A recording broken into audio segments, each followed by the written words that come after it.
मेरे साधु भगवान कृष्ण की भागवत की कथा श्री कृष्णाय वयम नुमा। ये साक्षात कृष्ण है, कल्प वृक्ष है। महाभागवत श्री सुखदेव जी भगवान के द्वारा यह गाई गई है।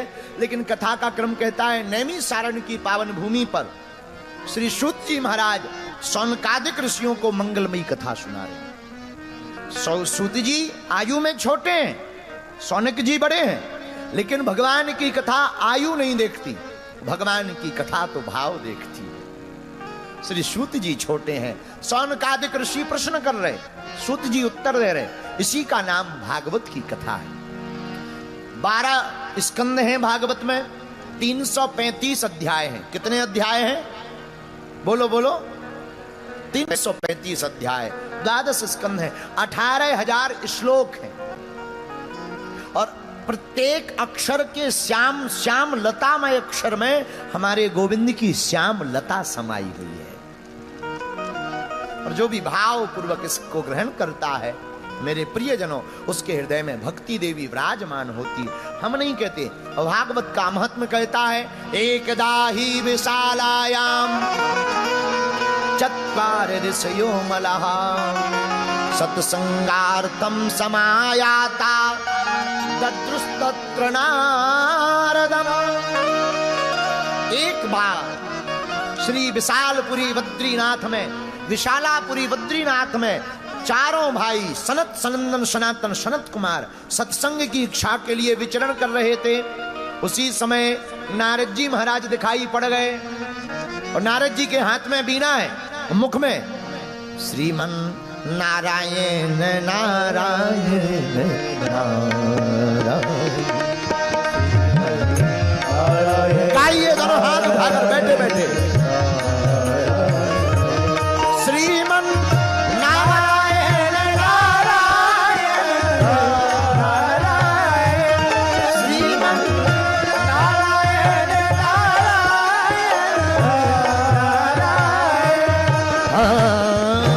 जो नारायण नाम लेता है, जो नारायण नाम लेता है, पाप होते सब, पाप होते सब नारायण नारायण नारायण नारायण भजमन नारायण नारायण नारायण। दोनों हाथ उठा करके नारायण नारायण नारायण श्रीमन नारायण नारायण नारायण। नारायण नारायण का कीर्तन करते हुए बद्रीनाथ में श्री नारद जी महाराज पहुंच गए। चत्वार ऋषियो मलहा सनत सनंदन सनातन सनत कुमार सन्मुख पहुंच गए। लेकिन नारद जी को देखा, ओ हो भैया, तुम नारायण नारायण का नाम तो जप कर रहे हो, लेकिन तुम्हारा मुख बड़ा लटका हुआ है। क्या बात है? मुंह क्यों लटका है? तुम तो महात्मा हो, महात्माओं को तो प्रसन्न रहना चाहिए। अगर महात्मा ही दुखी रहने लगेंगे तो गृहस्थी तो आत्महत्या ही कर लेंगे। महात्माओं को प्रसन्न रहना चाहिए, महात्माओं का चेहरा एकदम प्रसन्न रहना चाहिए। क्यों? अगर महात्मा प्रसन्न नहीं रहेंगे तो प्रसन्नता फिर किसके खाते में होगी? बोलो राधे राधे, जोर से बोलो। अब क्या किया जाए? तब नारद जी ने कहा, महाराज हमारी हालत तो बड़ी विचित्र है। क्या विचित्र है? भो ब्रह्मन कथम दीन मुखा, तुम्हारा मुख दीनहीन क्यों है?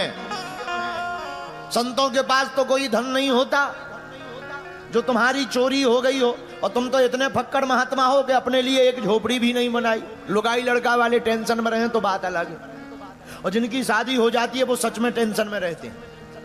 हाँ, हमारा एक चेला है गुजरात का, जोशी, गुजरात में रहता, गुजरात में।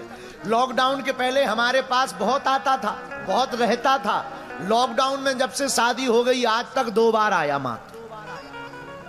पहले हर महीने आता था, शादी के बाद ऐसा बिगड़ गया। लॉकडाउन में हमें कोई काम तो था नहीं, हमने फोन लगाया गुजरात वाले, हम कहा तमें केम छो गुरुजी, खूब मजा में। हमने कहा पर एक बात बताओ, तुम आ क्यों नहीं रहे हमारे, तुम बब्बर शेर हो, बब्बर शेर किसी से डरता थोड़ी है, लॉकडाउन है तो क्या हुआ, तुम्हें आना चाहिए। धीरे से बोला गुरुजी तुम्हारे शेर पर अब दुर्गा सवार हो गई है। हमने कहा जय बजरंगबली। बाद में पता लगा कि वो भी मूसा खेड़ी का ही पुराना था।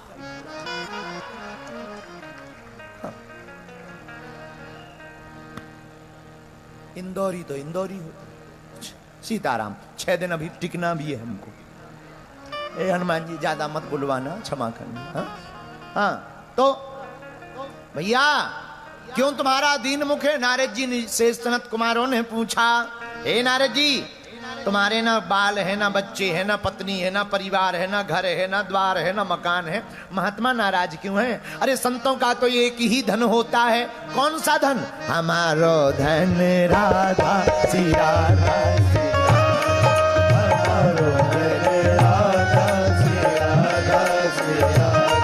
परम धन राधा राधा राधा राधा